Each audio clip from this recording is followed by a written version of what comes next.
Let's move beyond things like rating and labels, which I like, into what I think is a much more targeted, specific type of way to identify your images. We're talking about keywords. And then we'll move into collections, just to get this thing organized. Now, over here, I have keywords. The ones that are here are the ones that are given to you by Adobe. For example, you have events, you've got people. Did you know that I have a lot of friends, and they're all named either Matthew or Ryan? Makes it easy. Places. I want my own, obviously. So what I'm going to do is make my own keyword set. Now, based on what I have some photographs of our house in Wichita, Kansas, and I have some flowers, and the flowers were taken in gardens around the house. So I'm thinking here, this is not client stuff, this is personal. So I need a keyword for personal. So we come into here, and we click this button right here, and we will call it personal. Now, it will alphabetize it and take it down to here. That's fine. Select it again, because we want sub-keywords under personal. So we come over here and click this button right here, and we'll call one of them home. Now, capitalization when you're searching doesn't matter, so do whatever you want. So we got home, and let's come back up here again and do one more, flowers. You get the idea. Okay, so we have flowers and we have home. The application obviously is easy.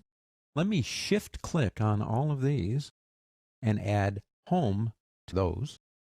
And then I'll shift click on these down here and do flowers on them. Now, once you get the process started, even with generic names, like clouds or sky, you can have as many keywords as you want attached to an image. It becomes easy to find things. We can come right up here if you want to do it here and type in, say, home. And there's all the home photos. Now, this is a temporary search area. We can click the X here to get out, come back up here again and type in flowers. You get the idea. Now, your searches can be confined to one particular folder. They can be throughout your entire hard drive or the bridge area. I mean, you can do as many searches as you want. So think about if you've got 100,000 images and you take a lot of sky photos, and 15,000 of those photos are really cool skies, and maybe 5,000 have really cool clouds in them, or maybe 800 of them are of rain, 400 have snow. It's going to be so easy to find them, and all you have to do is set it up over here. And then you can search up here. Now, while we're here, you can sort by file name. Let me go ahead and close the search area. But if you click here, you can say by a keyword or by dimension, size, all kinds of things. You can even do manual. Now, manual means putting them anywhere you want them to be. So you're doing maybe a slideshow or something like that, and you want them in a particular order. Let's go ahead and go back to file name.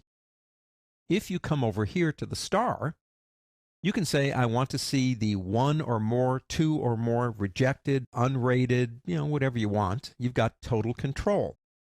Now let's do this. Click out of here for a second. Let me choose this one, hold the control key down, that's the command key on a Mac, control in Windows, and do some non-contiguous selections, and let's make all of these 5-star. And let's take a couple more here, maybe this one, and control or command on a Mac, and we'll make these 4s. And we'll make this one, and this one 3s. Then we could keep this up all day long. You get the idea. Notice over here in filter. Now, I mentioned this earlier. Everything we do to images will be in the filters. I've got 7 images that still are not rated. 3 are 3, 4 are 4, 5 are 4. If I click here, it just shows me those images. If I want 4 and 5, I click both. But notice keywords. I have 5 images that are flowers and 13 that are home.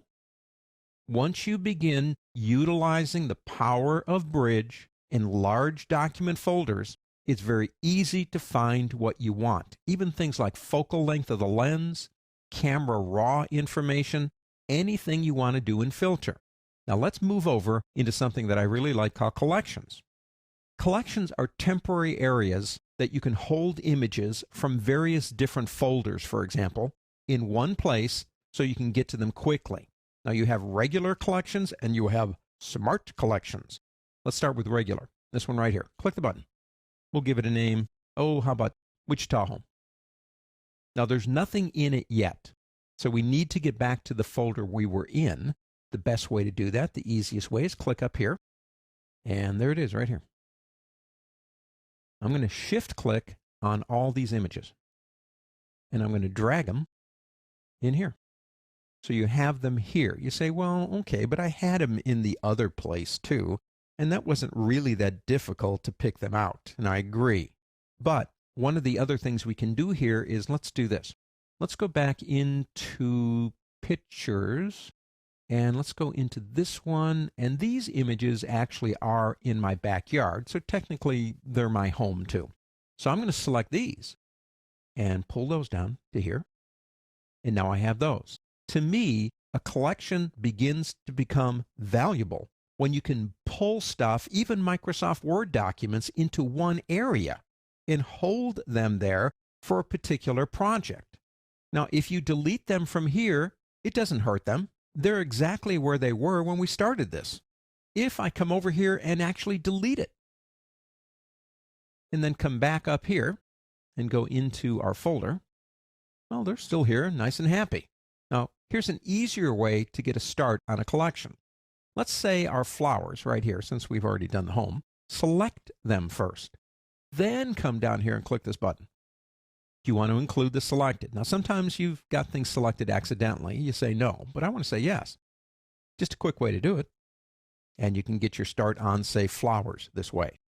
Now, that's nice. I like that. But let's go ahead and get rid of this one. Let's go back in here. Quick way to get back where we were. What's a smart collection? Well, it's smarter than me, I want to tell you. Come down here and click this button for a smart collection. Now, where are you looking? By default, it will say the folder you're in. But let's take this a little bit further. You can say look on your entire hard drive if you want to. So anywhere you've made bridge items out of your hundreds of thousands of images that are, say, 5-star. Because the default says is a rating that's equal to 5-star, or 4, or 3, or not a rating. How about keywords? How about the keyword for home? Anything you want it to be. We'll leave it at 5-star. Match if any criteria are met, because you can add more criteria. You could say 5-star and something else if you want to. Now, we don't have any subfolders, so it's not going to hurt if we leave that on. If you use non-index files, it's going to be slower, but usually you want to. You want to put them in there. And click Save. There are the images that were 5-star in that folder. Let's call that 5-star. So we had 4 images. Let's go back and go into our folder again. You know what? This one, I'm holding the Command or Control key in Windows, Command on Mac, and this one, they're 5-star. I'm going to come here and click again, make them all 5. Now watch. It added them. If I go back and take off a star, you are no longer 5-star, it will take it out. So you can have folders that go through all your hundreds of thousands of images and have a smart collection that shows you all the ones that are 5-star, or all the ones that have flowers, or all the ones that are clouds. Smart collections have been there for a couple of versions, but I absolutely love that feature because it updates continually based on what you do with labels, ratings, keywords, whatever it is. Let me show you one more thing. Let's go back up here again and go back down here. All of these images are the house. All of these are flowers. I'm going to do this. I'm going to select and shift click up here. I'm going to go to the word stacks and say group as a stack. What it does is it collapses all of those images into one area, makes it more convenient. If I click here and make that one 1-star, it makes them all 1-star. The easiest way to view without actually getting rid of the stack is hold on the Control key, that's Control in Windows, Command on a Mac, and use the right arrow key. And it will open them up. You can Control and left arrow to bring them back down again. But notice all of them now are only 1-star. If I collapse it back down again and make them all 5 or turn them off completely, basically if I use that same shortcut, you can see they're all gone again. Now, if for some reason you don't want them in a stack anymore, you can go back to the word stacks and say ungroup, and they come right back out for you. Keywords, collections, stacks, all different ways in Bridge to totally organize your images.